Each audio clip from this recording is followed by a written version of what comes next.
Hi hello ನಮಸ್ಕಾರ, ಎಲ್ಲರೂ ಹೇಗಿದ್ದೀರಾ? ಸೊ ಬನ್ನಿ, ಇವಾಗ ಮಧ್ಯಾಹ್ನ ಒಂದು 2 o'clock ಆಗ್ತಾ ಇದೆ ಟೈಮು. ಸೊ ನಾನು ಮಧ್ಯಾಹ್ನ ಟೈಮ್ ಮಲ್ಕೊಳ್ಳೋದು ತುಂಬಾ ಕಮ್ಮಿ, ರೇರ್ ಮಲ್ಕೊಳ್ಳಲ್ಲ. ಯಾಕೆಂದರೆ ಇವಾಗ ಮಧ್ಯಾಹ್ನ ಮಲ್ಕೊಂಡ್ಬಿಟ್ರೆ ಮತ್ತು ನೈಟ್ ನಿದ್ದೆ ಬರಲ್ಲ, ಒದ್ದಾಡ್ತಿರ್ಬೇಕು. ಆಮೇಲೆ ಬೆಳಗ್ಗೆ ಎದ್ದೊಳೋದಕ್ಕೆ ಪ್ರಾಬ್ಲಮ್ ಆಗುತ್ತೆ. 1 hour ಮಲ್ಕೊಳ್ಳೋದ್ರಿಂದ ಇಷ್ಟು ಪ್ರಾಬ್ಲಮ್ಸ್ ಆಗುತ್ತೆ ಅನ್ನೋ ರೀಸನಿಂದ ನಾನು ಮಲ್ಗೋದನ್ನ ಬಿಟ್ಬಿಟ್ಟಿದ್ದೀನಿ ಆಲ್ಮೋಸ್ಟು. ಯಾವಾಗಾದ್ರೂ ತುಂಬ ಸುಸ್ತಾದಾಗ ಮಾತ್ರ ಮಲ್ಕೊತೀನಿ. ಸೊ ಮಧ್ಯಾಹ್ನ ಟೈಮ್ ನಾನು ಏನೇನು ಮಾಡ್ತೀನಿ ಅದನ್ನು ನಿಮ್ಮ ಜೊತೆ ಶೇರ್ ಮಾಡ್ತೀನಿ. ಸೊ ಬಟ್ಟೆ ಎಲ್ಲ ಮಡಚಿದ್ದೆ, ಬಟ್ಟೆ ಮಡಿಸ್ತಾ ವ್ಲಾಗ್ ಕೂಡ ಸ್ಟಾರ್ಟ್ ಮಾಡಿಕೊಂಡೆ. ಬಟ್ಟೆನ ತೊಗೊಂಡು ಬಂದು ವಚ್ಚು ರೂಮಲ್ಲಿರೋವಂಥ ಬಟ್ಟೆ ವಚ್ಚು ರೂಮಲ್ಲಿ, ನಮ್ಮ ರೂಮಲ್ಲಿರೋವಂಥ ಬಟ್ಟೆ ನಮ್ಮ ಬಟ್ಟೆನ ತೊಗೊಂಡ್ಬಂದು ಇಟ್ಕೊಳ್ತಾ ಇದ್ದೀನಿ. ಇದು ಒಂಥರ ಟಾಸ್ಕ್ ಥರ ಇರುತ್ತೆ. ಸೊ ಸ್ವಲ್ಪ ಹೊತ್ತು ನಿದ್ದೆ ಬರೋ ಥರ ಆಗುತ್ತೆ ಊಟ ಮಾಡಿದಾಗ. ಅದಾದಮೇಲೆ ಒಂದು ಸ್ವಲ್ಪ ಏನಾದರೂ ಒಂದು ಕೆಲಸ ಡೈವರ್ಟ್ ಮಾಡಿದ್ರೆ ನಿದ್ದೆ ಎಲ್ಲ ಹೋಗ್ಬಿಟ್ಟಿರುತ್ತೆ.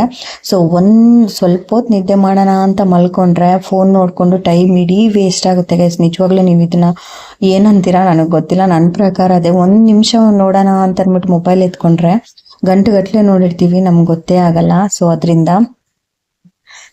ಬಟ್ಟೆ ಎಲ್ಲ ಮಡ್ಚೋಷ್ಟರಲ್ಲಿ ಸ್ವಲ್ಪ ಜೆಪ್ಟೋದಲ್ಲಿ ಆರ್ಡ್ರ್ ಮಾಡಿದ್ದೆ. ಸೊ ಬೇಬಿಕಾರ್ನ್ ಬೇಕಾಗಿತ್ತು. ಸೊ ಅದ್ರ ಒಂದೇ ಆರ್ಡ್ರ್ ಮಾಡೋಕ್ಕಾಗಲ್ಲ ಅಂದ್ಬಿಟ್ಟು ನನಗೆ ವೈಟ್ ಕಲರು ಡ್ರ್ಯಾಗನ್ ಫ್ರೂಟ್, ಇವಾಗ ಸೀಸನ್ ಅಲ್ವಾ, ವೈಟ್ ಕಲರ್ ಡ್ರ್ಯಾಗನ್ ಫ್ರೂಟ್ ಬೇಕು ಮಮ್ಮಿ, ತುಂಬ ದಿನ ಆಯಿತು ತಿಂದು ಅಂತ ವಚ್ಚು ಹೇಳ್ತಿದ್ಲು. ಸೊ ಅದಕ್ಕೆ ವೈಟ್ ಕಲರ್ ಅಂತ ಮಾಡಿದೆ. ತೋರಿಸ್ತೀನಿ ನಾನು ನಿಮಗೆ, ವೈಟೇ ಬಂತ ಇಲ್ಲ ಬೇರೆ ಬಂತ ಅಂತ. ಸೊ ಈ ಬಿಸ್ಕೆಟ್, ಬಟರ್ ಬಿಸ್ಕೆಟ್ ತುಂಬಾ ಚೆನ್ನಾಗಿರುತ್ತೆ, ಇದು ಒಂದು ತರಿಸ್ದೆ. ಆಮೇಲೆ ಆವಾಗಲೇ ಹೇಳ್ದಾಗೆ ಡ್ರ್ಯಾಗನ್ ಫ್ರೂಟು, ಕುಕುಂಬರು, ಆಮೇಲೆ ಬೇಬಿಕಾರ್ನ್ ತರಿಸ್ದೆ. ಅವ್ರು ಇವತ್ತು ಸ್ಪೆಷಲಾಗಿ ಒಂದು ಗಿಫ್ಟ್ ಕೂಡ ಕಳಿಸಿದ್ರು. ಸೊ 5 years ಆಯ್ತಂತೆ ಜೆಪ್ಟೋ ಓಪನ್ ಆಗಿ. ಸೊ ನಾನು ಯಾವಾಗಲೂ ಜೆಪ್ಟೋನೇ ಇಷ್ಟಪಡ್ತೀನಿ. ಗೊತ್ತಿಲ್ಲ, ನನಗೆ ಇಷ್ಟ ಆಗುತ್ತೆ, ತುಂಬ ಕಮ್ಮಿ ಪ್ರೈಸ್ ಅಂತ ಅನಿಸುತ್ತೆ. ಬ್ಲಿಂಕಿಟ್ಟು ಅದಕ್ಕಿಂತ ನಂಗೆ ಕಮ್ಮಿ ಅಂತ ಅನಿಸುತ್ತೆ. ನಾನು ಚೆಕ್ ಮಾಡ್ತೀನಿ ಫಸ್ಟು ಬೇರೆ ಆ್ಯಪಲ್ಲಿ. ಸೊ ನನಗೆ ಎಲ್ಲಿ ಕಮ್ಮಿ ಅನಿಸುತ್ತೆ, ನನಗೆ ಕನ್ವೀನಿಯೆಂಟ್ ಆಗಿರೋ ಕಮ್ಮಿ ಅಂತ ಅನಿಸಿದ್ದು ಬಂದು ಜೆಪ್ಟೋನೇ ಆಗಿರುತ್ತೆ. ಸೊ ಗಿಫ್ಟ್ ಕಳಿಸಿದ್ದು, ನನಗೆ ಲೈಫಲ್ಲಿ ಯಾರೂ ಗಿಫ್ಟೇ ಕಳಿಸಿರ್ಲಿಲ್ಲ. ಇವರು ಕಳಿಸ್ತಿರ್ತಾರೆ ಪ್ರತಿ ಸದಿನೂ ಏನೋ ಒಂದು ಡೇ, ವುಮೆನ್ಸ್ ಡೇಗೆ ಆಗಿರ್ಬೋದು, ಈ ಥರ ಏನಾದರೂ ಆರ್ಡ್ರ್ ಮಾಡಿದಾಗ ಕಳಿಸಿರ್ತಾರೆ. I am very happy. So ಮೊನ್ನೆ ಡಿಮಾರ್ಟಿಗೆ ಬೇರೆ ಹೋಗಿದ್ದೆ. ಸೊ ತೊಗೊಂಡು ಬಂದು 2 days ಆಯಿತು, ಅದನ್ನ ಹಂಗೆ ಬಿಟ್ಬಿಟ್ಟಿದ್ದೆ. ಜಸ್ಟ್ ಬೇಳೆ ಬೇಕಿತ್ತು, ಅದಕ್ಕೆ ಹೋಗಿದ್ದೆ. ನೇನು ಬೇಕೋ ಸ್ವಲ್ಪ ತೊಗೊಂಡು ಬಂದೆ. ಸ್ವಲ್ಪ ಉದ್ದಿನಬೇಳೆ, ಕಡಲೆಬೇಳೆ, ತೊಗರಿಬೇಳೆ ಆ ಥರ ತೊಗೊಂಡು ಬಂದಿದ್ದೆ ಅಷ್ಟೇ. ಈ ಸತಿ ಸೋಂಪು ತೊಗೊಂಬರ್ತೀನಿ ಎವ್ರಿ ಟೈಮ್. ನಂಗೆ ಸೋಂಪು ವಾಟರ್ ಕುಡಿಯೋದಂದರೆ ತುಂಬ ಇಷ್ಟ. ಈ ಸತಿ ಸೋಂಪು ತಂದೆ, ಅದರಲ್ಲಿ ಫ್ರೈ ಮಾಡಿಬಿಟ್ಟು ಉಪ್ಪು ಎಲ್ಲ ಹಾಕ್ಬಿಟ್ಟಿದ್ದಾರೆ, ಫ್ರೈ ಮಾಡಿ ಲೈಟಾಗಿ. ಸೊ ಒಂದು ಟೇಸ್ಟ್ ಮಾಡೋಣ ಅಂತ 2 ತೊಗೊಂಬಂದಿನೋದು, 1 ಅಲ್ಲ 2. ಓಕೆ ತಿನ್ಬೋದು ಅಷ್ಟೇ. ಸೊ ಆಮೇಲೆ ಏನೇನು ಕಾಳುಗಳೆಲ್ಲ ತಂದಿದ್ನಲ್ಲ, ರವೆ ಅಂತೂ ವಚ್ಚುಗೆ ಎವ್ರಿ ಟೈಮ್ ವಚ್ಚು ಸ್ವಲ್ಪ ಜಾಸ್ತಿ ಆಗ್ತಿದ್ಲು. ರವೆ ಜಾಸ್ತಿ ಯೂಸ್ ಮಾಡ್ತೀವಿ ನಾವು. ರವೆ ದೋಸೆ ಆಗಿರ್ಬೋದು, ರವೆ ಉಪ್ಪಿಟ್ಟು ತುಂಬ ಜಾಸ್ತಿ ತಿಂತೀವಿ, ಇಷ್ಟ ನಮಗೆ. ಅದನ್ನು ಸ್ವಲ್ಪನೇ ಹಾಕ್ಬಿಟ್ಟಿಲ್ಲ, ನೋಡ್ಬೋದು 1 kg ಕಮ್ಮಿ ಹಾಕಿದ್ಲು. ಸೊ ಈ ಬೇಳೆ ಕಾಳುಗಳು ಸ್ವಲ್ಪ ಖಾಲಿಯಾಗಿತ್ತು. ಈ ಗ್ಲಾಸ್ ಬೌಲಲ್ಲಿ ಏನು ಗೊತ್ತಾ, ಸ್ವಲ್ಪ ಖಾಲಿ ಆದರೆ ನೋಡೋಕ್ಕೆ ಆಗಲ್ಲ, ಅದನ್ನು ಫುಲ್ ಇದ್ದಾಗ ನೋಡೋದಕ್ಕೆ ಚೆಂದ ಅದು.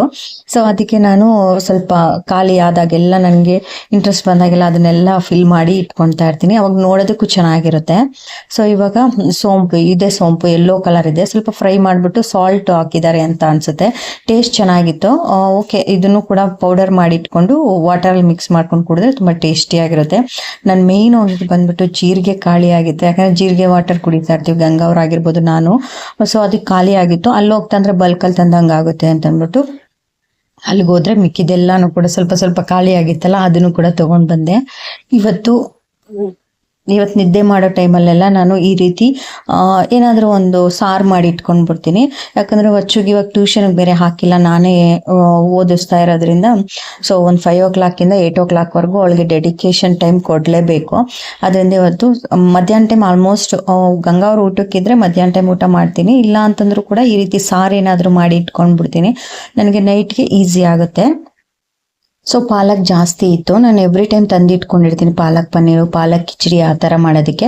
ನಮಗೆ ಪಾಲಕ್ ಅಂದರೆ ತುಂಬಾ ಹೆಲ್ತ್ಗೆ ಒಳ್ಳೆಯದಲ್ವ, ಮಕ್ಕಳು ಕೂಡ ಕೊಟ್ಟರೆ ಒಳ್ಳೆಯದು ಅಂತ ಅಂದ್ಬಿಟ್ಟು ಯಾವಾಗಲೂ ಸ್ಟೋರ್ ಮಾಡಿಟ್ಟಿರ್ತೀನಿ. ಸೊ ಏನೇನಿದೆ ಫ್ರಿಜ್ಜಲ್ಲಿ ಅದನ್ನು ನೋಡಿಕೊಂಡು ಅದ್ರ ಜೊತೆಗೆ ನಾನು ಅಡುಗೆ ಮಾಡೋದಕ್ಕೆ ಟ್ರೈ ಮಾಡ್ತೀನಿ. ಸೊ ಏನೋ ಒಂದು ಸಿಗ್ತಾ ಇರುತ್ತೆ. ಈ ಪಾಲಕ್ ಎಷ್ಟೇ ವಾಶ್ ಮಾಡಿದ್ರು ಕೂಡ ಅದನ್ನು ನೀಟಾಗಿ ನೋಡಿಕೊಂಡು ಹಾಕ್ಕೊಳ್ತಾ ಇದ್ದೀನಿ, ಏನಾದರೂ ಇದೆಯಾ ಅಂತಂದ್ಬಿಟ್ಟು. ಆಲ್ಮೋಸ್ಟ್ 2-3 times ಮಾಡಿರ್ತೀನಿ, ಬಟ್ ಆದರೂ ನನಗೇನೋ ಒಂಥರ ಸೊಪ್ಪಲ್ಲಿ.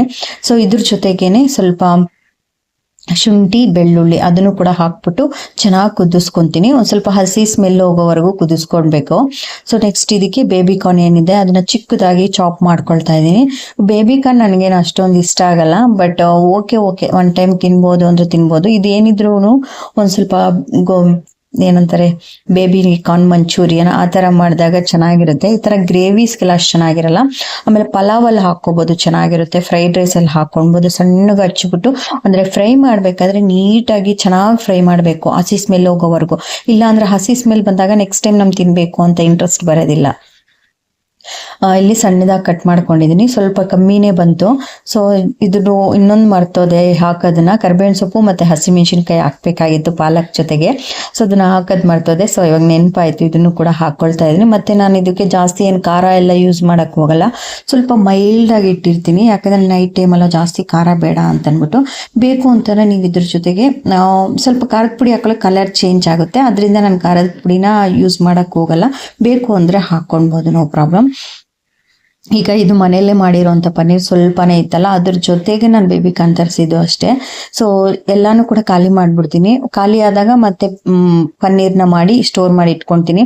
ಆಲ್ಮೋಸ್ಟ್ ಕಮ್ಮಿ ಮಾಡಿಬಿಟ್ಟಿದ್ದೀನಿ ನಾನು ಆಚೆಯಿಂದ ತರೋದು, ನನಗೆ ಆ ಸ್ಮೆಲ್ ಇಷ್ಟನೇ ಆಗ್ತಿಲ್ಲ. ಅದರಿಂದ ಇದು ಚೆನ್ನಾಗಿ ಕುದ್ದಿತ್ತು, ಇದನ್ನ ಹಾಕ್ಬಿಟ್ಟು ಮಿಕ್ಸಿ ಜಾರ್ಗೆ ಹಾಕ್ಕೊಂಡು ಪೇಸ್ಟ್ ಮಾಡ್ಕೊಳ್ಳೋದು ಅಷ್ಟೇ. ನೆಕ್ಸ್ಟ್ ಇವಾಗ ಸಿಂಪಲ್ ಆಗಿ ಮಾಡ್ಕೊಳ್ತಾ ಇದ್ದೀನಿ. ಒಂದು ಸೋಂಪು ಮತ್ತು ಚಕ್ಕೆ ಅಷ್ಟೇ ಹಾಕಿದ್ದೀನಿ. ನಾನು ಬೇರೆ ಸ್ಪೈಸಸ್ ಬೇಕು ಅಂದರೆ ನೀವು ಆ್ಯಡ್ ಮಾಡ್ಕೊಳ್ಬೋದು. ಇಲ್ಲಿ ಈರುಳ್ಳಿ ಸ್ವಲ್ಪ ಸಣ್ಣದಾಗಿ ಕಟ್ ಮಾಡಿಕೊಂಡು ಸೇರಿಸ್ಕೊಂಡಿದ್ದೀನಿ, ಒಂದು ಈರುಳ್ಳಿ ಸೇರಿಸಿದ್ದೀನಿ. ಇದನ್ನು ಕೂಡ ನೀಟಾಗಿ ಫ್ರೈ ಮಾಡ್ಕೊಂಡಿದ್ದಾದ್ಮೇಲೆ ಇವಾಗ ಬೇಬಿಕಾರ್ನ್ನ ಸೇರಿಸ್ತಾ ಇದ್ದೀನಿ. ಇದೇನು ಗೊತ್ತಾ, ಚೆನ್ನಾಗಿ ಫ್ರೈ ಮಾಡಬೇಕು ಗೈಸ್, ಇಲ್ಲ ಅಂತಂದರೆ ಹಸಿ ಸ್ಮೆಲ್ ಬಂದು ಅದು ಇಂಟ್ರೆಸ್ಟೇ ಬರಲ್ಲ ತಿನ್ನೋದಕ್ಕೆ. ಅದೊಂದು ಟಿಪ್ನ ನೆನ್ಪಿಟ್ಕೊಳ್ಳಿ. ನೀವೇನಾದರೂ ಬೇಬಿಕಾರ್ನಲ್ಲಿ ಗ್ರೇವಿ ಮಾಡ್ತಾ ಇದ್ದೀರಾ ಅಂದರೆ, ಇಲ್ಲ ಪಲಾವಲ್ಲಿ ಹಾಕಿದ್ರೆ ತುಂಬ ಚೆನ್ನಾಗಿರುತ್ತೆ, ಅದಕ್ಕೇನು ಅಷ್ಟೊಂದು ಅವಶ್ಯಕತೆ ಇಲ್ಲ. ಸ್ವಲ್ಪ ಸಾಲ್ಟ್ ಹಾಕ್ಬಿಟ್ಟು ನೀಟಾಗಿ ಫ್ರೈ ಮಾಡ್ಕೊಂಡು ಒಂದು 2-3 ನಿಮಿಷ ಹಸಿ ಸ್ಮೆಲ್ ಹೋಗಿ, ನಾನು ಸ್ಮೆಲ್ ನೋಡ್ತೀನಿ, ಆ ಸ್ಮೆಲ್ ರಾ ಸ್ಮೆಲ್ ಎಲ್ಲ ಹೋಗ್ಬಿಟ್ಟು ನಮ್ಗೆ ಬೇರೆ ಥರ ಸ್ಮೆಲ್ ಬರುತ್ತೆ, ಅಂದರೆ ರಾ ಸ್ಮೆಲ್ ಹೋಗಿದೆ ಅನ್ನೋ ಥರ ಬರುತ್ತೆ. ಆವಾಗ ನಾವು ಇವಾಗ ಸ್ಪೈಸಸ್ನ ಆ್ಯಡ್ ಮಾಡ್ಕೊಂಡು ಧನಿಯಾ ಪೌಡರು, ಚಿಕನ್ ಮಸಾಲ, ಖಾರದ ಪುಡಿ ಒಂದು ಸ್ವಲ್ಪ ಅದು ಖಾರ ಮೆಣಸಿನ್ಕಾಯಿ ಇರಲಿಲ್ಲ, ಅದರಿಂದ ಒಂದು ಸ್ವಲ್ಪ ಖಾರದ ಪುಡಿನೂ ಕೂಡ ಸೇರಿಸ್ಕೊಳ್ತಾ ಇದ್ದೀನಿ, ಒಂದು ಸ್ಪೈಸಿ ಆಗಿರಲಿ ಅಂತಂದ್ಬಿಟ್ಟು. ಸೊ ಇದರಿಂದ ಕಲರು ಒಂದು ಸ್ವಲ್ಪ ಡಲ್ ಆಗುತ್ತೆ, ಇಟ್ಸ್ ಓಕೆ, ಏನು ಮಾಡೋಕ್ಕಾಗಲ್ಲ. ಸೊ ನಾವೇನು ಪಾಲಕ್ನ ಪ್ಯೂರಿ ಮಾಡ್ಕೊಂಡ್ವಲ್ಲ, ಪಾಲಕ್ಕು, ಶುಂಠಿ, ಬೆಳ್ಳುಳ್ಳಿ, ಕರಿಬೇವಿನ ಸೊಪ್ಪು ಹಾಗೆ ಮೆಣಸಿನ್ಕಾಯಿ ಇಷ್ಟನ್ನ ಪೇಸ್ಟ್ ಮಾಡ್ಕೊಂಡಿದ್ವಲ್ಲ ಬೇಯಿಸ್ಬಿಟ್ಟು, ಅದನ್ನು ಕೂಡ ಸೇರಿಸ್ಬಿಟ್ಟು ಒಂದು ಸ್ವಲ್ಪ ಮೇಲೆ ಆಯಿಲ್ ತೇಲ್ ಬರೋವರೆಗೂ ನೀಟಾಗಿ ಮಿಕ್ಸ್ ಮಾಡ್ಕೊತ ನಾವು ಇದನ್ನು ಫ್ರೈ ಮಾಡ್ಕೊಳ್ಬೇಕು. ಸೊ ಇದೇನು ಗೊತ್ತಾ, ಈ ಪ್ಯಾನ್ ಕೂಡ ಅಷ್ಟೇ, ನಾನು ಲಾಸ್ಟ್ ವ್ಲಾಗಲ್ಲಿ ಶೇರ್ ಮಾಡಿದೆ, ತುಂಬ ಚೆನ್ನಾಗಿದೆ ಗೈಸ್, ಒಂಥರ ಜಾಸ್ತಿ ತಲ ಹಿಡಿಯಲ್ಲ. ನನ್ನ ಹತ್ರ ಇನ್ನೊಂದು ಪ್ಯಾನ್ ಇದೆ ಸ್ಟೀಲ್ದಾಯ್ತಾ. ಸೊ ಅದರಲ್ಲಿ ಏನು ಗೊತ್ತಾ, ಒಂದು ಸ್ವಲ್ಪ ಹಿಂಗೆ ತಿರುಗೋಷ್ಟರಲ್ಲಿ ಸಲ ಎಲ್ಲ ಸಿದೋಗಿರುತ್ತೆ. ಇದು ಟ್ರಿಪಲ್ ಲೇಯರ್ ಅಂತೆ, ತುಂಬಾನೇ ಚೆನ್ನಾಗಿದೆ. ನಂಗೊಂಥರ ಅಡುಗೆ ಮಾಡಬೇಕು ಅನ್ನೋ ಒಂದು ಇಂಟ್ರೆಸ್ಟ್ ಕೂಡ ಬರುತ್ತೆ ಈ ಥರ ಪಾತ್ರೆಗಳು ತುಂಬ ಚೆನ್ನಾಗಿದ್ರೆ. ಸೊ ಯಾರಿಗೇನು ಅನ್ಸುತ್ತೆ ಗೊತ್ತಿಲ್ಲ, ಬಟ್ ನನಗಂತೂ ಆ ಥರ ಫೀಲ್ ಆಗ್ತಾ ಇರುತ್ತೆ, ತುಂಬ ಚೆನ್ನಾಗಿ ಅನಿಸುತ್ತೆ. ಸೊ ನೀರು ಕೂಡ ಒಂದು ಸ್ವಲ್ಪ ಹಾಕ್ಬಿಟ್ಟು ಚೆನ್ನಾಗಿ ಕುದಿಸ್ಕೊಂಡೆ, ಯಾಕಂದರೆ ಬೇಬಿಕಾರ್ನ್ ಬೇಯೋದಕ್ಕೆ ಸ್ವಲ್ಪ ಟೈಮ್ ತೊಗೊಳುತ್ತೆ. ಪನ್ನೀರೇನೋ ಆಬ್ವಿಯಸ್ಲಿ ಅದು ಬೆಂದಿಲ್ಲ ಅಂದರೂ ಕೂಡ ಟೇಸ್ಟ್ ತುಂಬಾ ಚೆನ್ನಾಗಿರುತ್ತೆ. ಈಗ ಸ್ಮೆಲ್ ನೋಡ್ತಾ ಇದ್ದೀನಿ, ಎಷ್ಟು ಚೆನ್ನಾಗಿ ಬರ್ತಿದೆ ಗೊತ್ತಾ. ಪಾಲಕ್ ಸ್ಮೆಲ್ಲೇ ಒಂಥರ, ಬೇಯಿಸಿದ್ಮೇಲೆ ಒಂಥರ ಸ್ಮೆಲ್ ತುಂಬ ಚೆನ್ನಾಗಿ ಅನಿಸುತ್ತೆ. ಇದನ್ನು ಕೂಡ ನೀಟಾಗಿ ಮಿಕ್ಸ್ ಮಾಡಿಕೊಂಡು ಇನ್ನೇನು ಸ್ವಲ್ಪ ಹೊತ್ತು, ಇದು ಕೂಡ ಟ್ರಿಪಲ್ ಲೇಯರ್ ಆಗಿರೋದ್ರಿಂದ ಇದೊಂದು ಸ್ವಲ್ಪ ಬಿಸಿ ಹಾಗೇ ಇರುತ್ತೆ. ಇದನ್ನು ಕ್ಲೋಸ್ ಮಾಡಿದ್ದೀನಿ. ಫೈನಲ್ ಆಗಿ ನಾನು ಸ್ಟವ್ನ ಆಫ್ ಮಾಡಿದ್ದೀನಿ, ನೋಡ್ತಿರ್ಬೋದು. ಸೂಪರ್ ಆಗಿರೋಂಥ ಪಾಲಕ್ ಬೇಬಿಕಾರ್ನ್ ಪನ್ನೀರ್ ಕರಿ ಅಂತ ಹೇಳ್ಬೋದು. ಇದ್ರ ಜೊತೆಗೆ ನಾನು ಏನೇನು ರೆಸಿಪೀಸ್ ಮಾಡ್ತೀನಿ ಆಮೇಲೆ ಶೇರ್ ಮಾಡ್ತೀನಿ. ಸೊ ಇವಾಗ ವಚ್ಚುನ ಕರ್ಕೊಂಡು ಬಂದೆ ಸ್ಕೂಲ್ ಹತ್ರ ಹೋಗ್ಬಿಟ್ಟು. ಸೊ ಎಷ್ಟು ಡಿಸಪಾಯಿಂಟ್ ಆಯಿತು ಗೊತ್ತಾ, ನಾನು ವೈಟ್ ಕಲರ್ ಅಂತ ಅಂದ್ಬಿಟ್ಟು ನಾನು ಮಾಡಿದೆ. ಅಂದರೆ ವೈಟ್ ಜಾಸ್ತಿ ಸಿಗಲ್ಲ, ಆನ್ಲೈನಲ್ಲೇ ಸಿಗೋದು. ಸೊ ವೈಟ್ ಅಂತ ಮಾಡಿದ್ರೆ ಅವ್ರು ಕೊಟ್ಬಿಟ್ಟಿದ್ದಾರೆ ಪಿಂಕೇ ಅಂದರೆ ಪರ್ಪಲ್ಲೇ ಕೊಟ್ಟಿದ್ದಾರೆ. ಸೊ ಏನು ಮಾಡೋಕ್ಕಾಗಲ್ಲ. ವಚ್ಚು ಅಂತಂದ್ಲು ಮಮ್ಮಿ, ಅವ್ರಿಗೇನು ಗೊತ್ತಿರುತ್ತಾ, ಎರಡೂ ಕೂಡ ನೋಡೋದಕ್ಕೆ ಸೇಮ್ ಒಂದೇ ಥರ ಇರುತ್ತಲ್ವ, ಏನೋ ಮಿಸ್ ಮಾಡ್ಕೊಂಡು ಕೊಟ್ಟಿರ್ತಾರೆ ಬಿಡು ಮಮ್ಮಿ, ಇನ್ನೊಂದ್ಸತಿ ನೋಡೋಣ ಅಂತಂದ್ಲು. ಸೊ ಓಕೆ, ಏನು ಮಾಡೋಕ್ಕಾಗಲ್ಲ. ಆಮೇಲೆ ವಚ್ಚುಗೆ ಇದು ಕೊಟ್ಟೆ. ಸೊ ಇವತ್ತೊಂದು ಸ್ವಲ್ಪ ಡಿಸಪಾಯಿಂಟ್ ಆಯಿತು. ವಚ್ಚಿಗೆ ಇದು ಕೊಟ್ಟೆ, ನೋಡಮ್ಮ ಚಾಕ್ಲೇಟ್ ಕೊಟ್ಟಿದ್ದಾರೆ 5 years ಆಗಿರೋದಕ್ಕೆ ಅಂತಂದ್ಬಿಟ್ಟು. ಸೊ ಇದು ಒಂದು. ಆಮೇಲೆ ಬಿಸ್ಕೆಟು. ಸೊ ಇದು ಬಿಸ್ಕೆಟ್ ತುಂಬ ಚೆನ್ನಾಗಿರುತ್ತೆ, ಯಾವತ್ತಾದ್ರೂ ಟ್ರೈ ಮಾಡಬೇಕು ಅಂದರೆ ಟ್ರೈ ಮಾಡಿ, ಒಂಥರ ಸ್ಯಾಟಿಸ್ಫೈ ಆಗಿರುತ್ತೆ. ಮಕ್ಳಿಗೆ ಏನಾದರೂ ಲಂಚ್ ಬಾಕ್ಸ್ಗೆ ಹಾಕಬೇಕು ಅಂತಂದಾಗೂ ಕೂಡ 2 ಬಿಸ್ಕೆಟ್ ಹಾಕಿದ್ರೆ ಸಾಕು, ಅವ್ರಿಗೆ ತುಂಬ ಚೆನ್ನಾಗಿ ಅನಿಸುತ್ತೆ. ನೆಕ್ಸ್ಟ್ ವಚ್ಚುಗೆ ಡ್ರ್ಯಾಗನ್ ಫ್ರೂಟ್ ಏನು ಕೊಡ್ತೀನಲ್ಲ ನಾನು, ಅಂದರೆ ಏನು ನ್ಯಾಚುರಲ್ ಆಗಿದೆ ಆ ಥರ ಕೊಡ್ತೀನಿ. ಇದಕ್ಕೇನೋ ಜ್ಯೂಸ್ ಮಾಡಿ ಶುಗರ್ ಹಾಕಿ ಆ ಥರ ಕೊಡೋದಕ್ಕೆ ನನಗೆ ಇಷ್ಟ ಇಲ್ಲ. ಸೊ ಹಾಗೆ ವಚ್ಚುನೂ ಅಷ್ಟೇ, ಸೊ ಆ ಥರ ಏನು ಇಷ್ಟಪಡಲ್ಲ. ನ್ಯಾಚುರಲ್ ಇದ್ರ ಫ್ರೂಟ್ ಅಂದರೆ ಫ್ರೂಟ್ ಥರ ತಿಂತಾಳೆ, ಅದಕ್ಕೇನೋ ಶುಗರ್ ಹಾಕ್ಕೊಂಡು ಬೇರೆ ಏನೋ ಮಿಕ್ಸ್ ಮಾಡ್ಕೊಂಡು ತಿನ್ನೋದು ಅವಳಿಗೂ ಇಷ್ಟ ಇಲ್ಲ. ಸೊ ಬಿಸ್ಕೆಟು ಟೇಸ್ಟ್ ಮಾಡಿ, ಒಂದೆರಡು ಬಿಸ್ಕೆಟು ಇದು ಡ್ರ್ಯಾಗನ್ ಫ್ರೂಟ್ ತಿನ್ಬಿಟ್ರೆ ಇವತ್ತು ಎವ್ರಿ ಡೇ ಏನೋ ಒಂದು ಸ್ನ್ಯಾಕ್ ಕೊಡ್ತಾ ಇರಬೇಕು ವಚ್ಚಿಗೆ, ಊಟ ತಿನ್ನಲ್ಲ ಅದರಿಂದ. ಸೊ ಇದಾದಮೇಲೆ ವಚ್ಚುಗೆಲ್ಲ ಒಂದು ಸ್ವಲ್ಪ ಓದಿಸಿ ಹೋಮ್ವರ್ಕ್ ಎಲ್ಲ ಬರ್ಸಾದ್ಮೇಲೆ ಈಗ ಎಕ್ಸಾಮ್ಸ್ ನಡೀತಾ ಇದೆ, ಅಂದರೆ ಟೆಸ್ಟ್ ನಡೀತಾ ಇದೆ FA1. ಸೊ ಅದರಿಂದ ಎಲ್ಲ ಓದಿಸಿ ನಾನು ಇವಾಗ ಚಪಾತಿ ಮತ್ತು ಹರ್ಬ್ ರೈಸ್ ಅಂತ ಮಾಡ್ಕೊತೀನಿ. ಈ ಹರ್ಬ್ ರೈಸ್ನ ನೀವು ಯಾವತ್ತೂ ಟ್ರೈ ಮಾಡಿಲ್ಲ ಅಂದರೆ ಡೆಫಿನೆಟಾಗಿ ಒಂದ್ಸತಿ ಟ್ರೈ ಮಾಡಿ ಗೈಸ್. ನಿಜವಾಗ್ಲೂ ತುಂಬ ಮಕ್ಕಳು ಅಂತೂ ಇಷ್ಟಪಟ್ಟು ತಿಂತಾರೆ, ತುಂಬ ಚೆನ್ನಾಗಿರುತ್ತೆ. ಇದಕ್ಕೇನಿಲ್ಲ, ಹಸಿಮೆಣಸಿನ್ಕಾಯಿ ಹಾಕ್ಕೊಂಡಿದ್ದೀನಿ, ಆರಿಗಾನೋ ಹಾಕ್ಕೊಂಡಿದ್ದೀನಿ, ಚಿಲ್ಲಿ ಫ್ಲೇಕ್ಸು, ಸ್ವಲ್ಪ ಕೊತ್ತಂಬರಿ ಸೊಪ್ಪು, ಎಷ್ಟು ಟೇಸ್ಟಿಯಾಗಿರುತ್ತೆ ಗೊತ್ತಾ, ನಿಜವಾಗ್ಲೂ ತುಂಬ ಚೆನ್ನಾಗಿರುತ್ತೆ. ಇಷ್ಟು ಸಿಂಪಲ್ ಅಡುಗೆ ಏನು ಚೆನ್ನಾಗಿರುತ್ತೆ ಬಿಡು ಅಂದ್ಕೊಳ್ಳೋ ಬದಲು ನಿಜವಾಗ್ಲೂ ತುಂಬಾ ಚೆನ್ನಾಗಿರುತ್ತೆ. ಇದ್ರ ಜೊತೆಗೆ ಚಿಕನ್ ಗ್ರೇವಿ ತಿನ್ಬೋದು, ಆ ಥರ ಚೆನ್ನಾಗಿರುತ್ತೆ ಒಂಥರ. ಇದನ್ನು ಹಾಕ್ಬಿಟ್ಟು ಸ್ವಲ್ಪ ಸಾಲ್ಟ್ ಕೂಡ ಹಾಕಿ ನೀಟಾಗಿ ಮಿಕ್ಸ್ ಮಾಡಿಕೊಂಡೆ. ಪಕ್ಕದಲ್ಲಿ ಸೈಡಲ್ಲಿ ನೀವು ನೋಡ್ತಿರ್ಬೋದು, ಜೊತೆಗೇನೆ ನಾನು ಚಪಾತಿ ಕೂಡ ಮಾಡ್ಕೊಳ್ತಾ ಇದ್ದೀನಿ. ಒಂದೊಂದೇ ಚಪಾತಿ ಮಾಡ್ಕೊಳ್ತೀನಿ, ಸಾಕಾಗುತ್ತೆ. ಯಾಕಂದರೆ ರೈಸು ಮತ್ತು ಒಂದು ಚಪಾತಿ ತಿಂದರೆ ಸಾಕು, ಸ್ಯಾಟಿಸ್ಫ್ಯಾಕ್ಷನ್ ಆಗಿ ನೈಟ್ ಊಟ ಕಂಪ್ಲೀಟ್ ಆಗುತ್ತೆ. ನೋಡ್ತಿರ್ಬೋದು ಹರ್ಬ್ ರೈಸ್ ಎಷ್ಟು ಚೆನ್ನಾಗಿರುತ್ತೆ ಅಂದರೆ, ನಾನು ಚಿಲ್ಲಿ ಫ್ಲೇಕ್ಸು ಯಾಕಂದರೆ ಗ್ರೇವಿಲಿ ಖಾರ ಇರುತ್ತೇನೋ ಅಂತ ಅಂದ್ಬಿಟ್ಟು ಇದು ಚಿಲ್ಲಿ ಫ್ಲೇಕ್ಸ್ ಕಮ್ಮಿ ಹಾಕಿದೆ. ಆರಿಗಾನೋ ಫ್ಲೇವರ್ ಬರ್ತಿರುತ್ತೆ ಗೈಸ್, ನಿಜವಾಗ್ಲೂ ಎಷ್ಟು ಚೆನ್ನಾಗಿರುತ್ತೆ ಗೊತ್ತಾ. ಡೆಫಿನೆಟಾಗಿ ಯಾವತ್ತೂ ಟ್ರೈ ಮಾಡಿಲ್ಲ, ಒಂದ್ಸತಿ ಟ್ರೈ ಮಾಡಿ ಆಯ್ತಾ. ಸೊ ಅಷ್ಟ್ರಲ್ಲಿ ವಚ್ಚು ಏನೋ ಕಟ್ಟಾಯಿತು ನೋಡಿ ಮಮ್ಮಿ ಅಂತ ಬಂದು, ಸೊ ಅದನ್ನು ಇನ್ನೇನು ಊಟ ಸರ್ವ್ ಮಾಡ್ಕೊತಾ ಇದ್ದೀವಿ. ಸೂಪರ್ ಆಗಿರುವಂಥ ತುಂಬ ಚೆನ್ನಾಗಿರುವಂಥ ಊಟ, ಡೆಫಿನೆಟಾಗಿ ಒಂದ್ಸತಿ ಟ್ರೈ ಮಾಡಿ. ಸೊ ಐ ಹೋಪ್ ನಿಮ್ಗೆ ಈ ವಿಡಿಯೋ ಇಷ್ಟ ಆಯಿತು ಅಂತಲೇ ಭಾವಿಸ್ತೀನಿ. ಸೊ ನಾನು ಒಂದು ಸ್ವಲ್ಪ ಪಾಪ್ಕಾರ್ನ್ ಅದೇ ಬೇಬಿಕಾರ್ನ್ ಬಂದಿರಲಿಲ್ಲ, ಅದಕ್ಕೆ ಒಂದು ಸ್ವಲ್ಪ ಬೇಯಿಸಿದ್ದೆ, ಮೇಲೆ ಆಯಿಲೆಲ್ಲ ತೇಲ್ ಬಂದಿದೆ, ಪರ್ಫೆಕ್ಟಾಗಿ ಆಗಿತ್ತು.